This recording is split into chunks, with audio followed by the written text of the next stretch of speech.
New today, a big step in vaccinations as Missouri opens eligibility to all adults.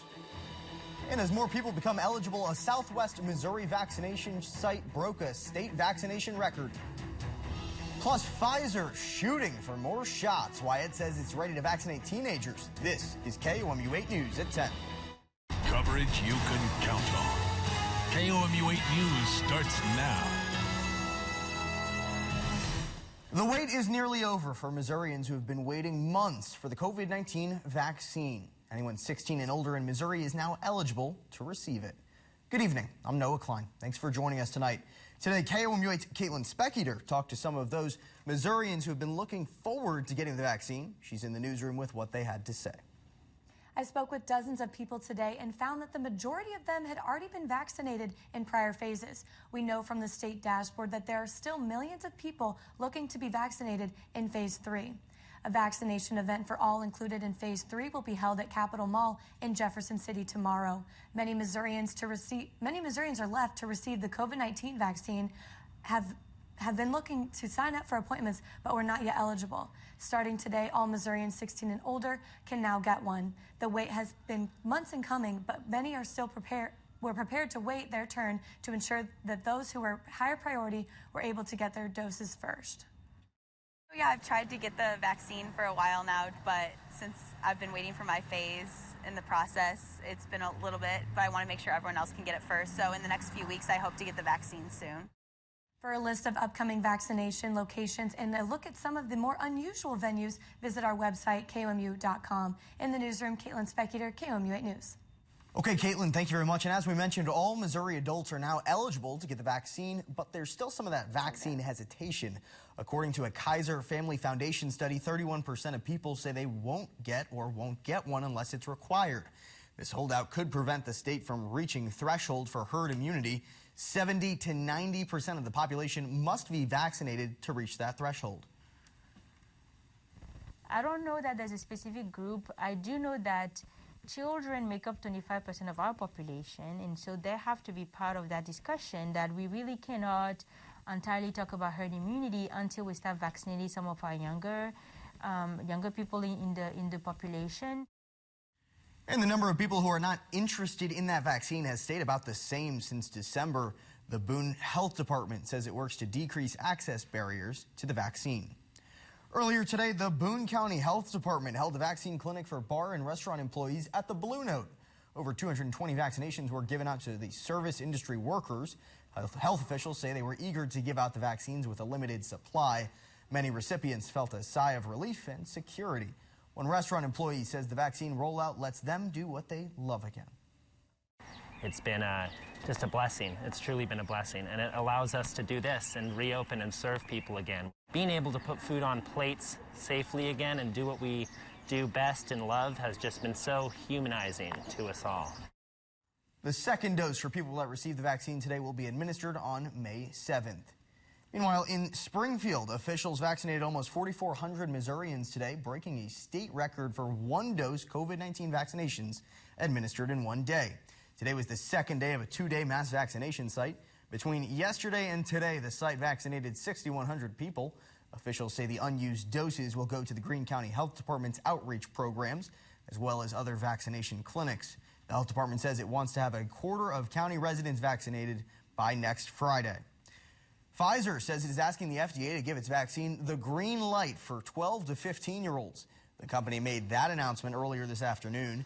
The vaccine has emergency use authorization for people older than 16, but the company wanted that expanded for use in younger teenagers. The request comes a week after it said phase 3 clinical trials showed the vaccine was 100% effective and safe in adolescents. Meanwhile, Johnson & Johnson says it is allocating significantly fewer doses across the country. It comes after more than 15 million doses at a Baltimore plant were contaminated earlier this week. Officials say the company's one-dose vaccine will be in short supply until that plant is allowed to start production again. The New York Times, 86% fewer Johnson & Johnson vaccines will be available next week. J&J says it is still on track to produce 100 million doses for the U.S. government by the end of May. Back here in the Show Me State, spring is in full swing. Of course, that includes MAP testing, or Missouri Assessment Program testing, for grades 3 through 8. KOMU8's Logan Perrone has the answer for how that will look different this year. DESE also extended the testing window from now through June 15th. Districts are expected to have a 85% participation rate, a 10% decrease from 2019. Rain showers are starting to make their way in from the south. Okay, Jacob, thank you very much. The CDC is now declaring racism to be a, quote, serious threat to public health. The agency says racism negatively affects mental and physical health of millions of people and, quote, affects the health of our nation. The CDC says it is launching a web portal called Racism and Health. They say they hope to start a public discussion on the topic. The medical examiner who performed George Floyd's autopsy testified in Derek Chauvin's trial today. Dr. Andrew Baker said Floyd's cause of death was a heart attack and that Floyd's physical restraint was a significant factor. During cross-examination, Baker told the defense that he believed heart disease, hypertension, and drugs in Floyd's system played a role in his death. There's no evidence to suggest he would have died that night, except for the interactions with law enforcement. A forensic pathologist who helped train Baker has performed about 5,000 autopsies, also testified. Meanwhile, on Capitol Hill, the House Ethics Committee opened a probe into allegations of sexual misconduct against Florida Representative Matt Gaetz. The committee said it started the investigation and will gather more information about those allegations. Gaetz hired 2 New York attorneys, including one representing the Trump Organization, in an ongoing criminal probe to represent him after the Justice Department began investigating allegations of sex trafficking underage girls. At an event earlier today, Gaetz said the allegations were unfounded. I'm built for the battle, and I'm not going anywhere. The smears against me range from distortions of my personal life to wild, and I mean wild, conspiracy theories. Several members of Congress have called on Gaetz to resign, including Congressman Adam Kinzinger, the first GOP member of Congress to do so. Also nationally, President Joe Biden says his nearly $2 trillion infrastructure plan will repair roads and bridges and expand broadband. Biden says the plan won't impose any tax increases for people making less than $400,000 a year. But Republicans aren't sold on the program, saying it's tax hikes in disguise. The president acknowledges he's willing to compromise and changes will be made to the bill. And all eyes, of course, are on infrastructure in D.C., but here in Missouri, improvements are already being made. 3 major road projects will begin this month. One between the Columbia Regional Airport and Ashland on 63 begins April 19th. The construction could cause a temporary headache for commuters, but some construction businesses depend on the road work for income. The project will bring in over $4 million for one Fulton business owner, and the benefits of infrastructure improvement extend beyond construction companies. Good roads make Mid-Missouri more attractive for business. You have quality roads and you have good infrastructure, then you can attract more business, and businesses inevitably supply jobs and also supply places to eat and ways of people to make a living. It can improve access and make areas more attractive for businesses that are looking to locate somewhere in central Missouri area. The project is expected to last through summer.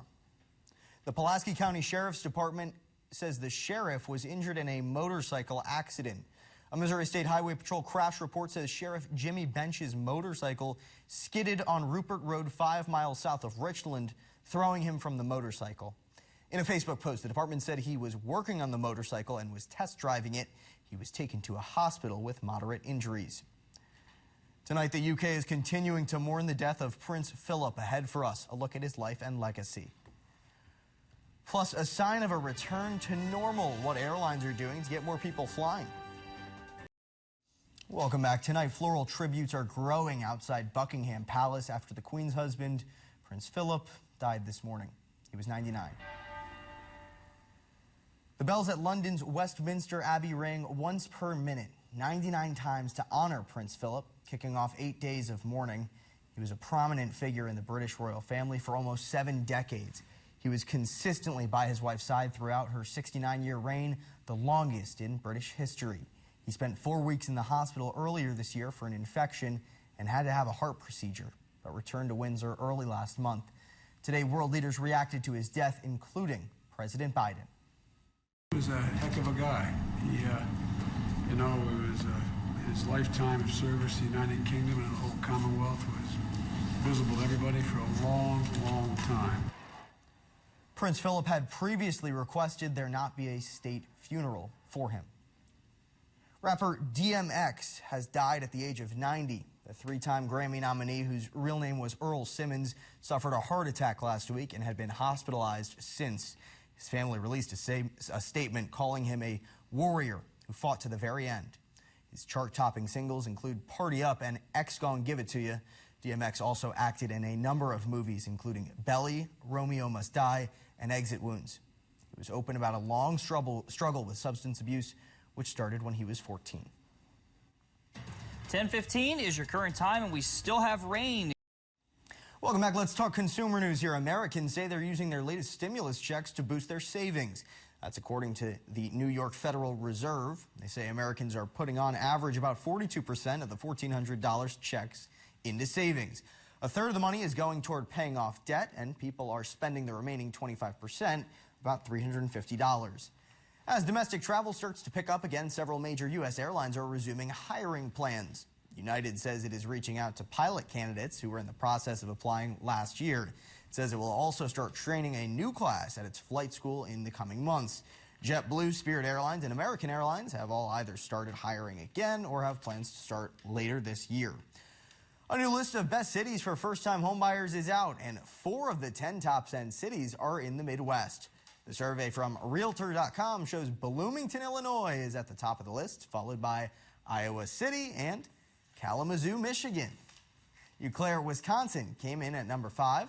All of those top 10 markets have median home prices below the national median of $370,000.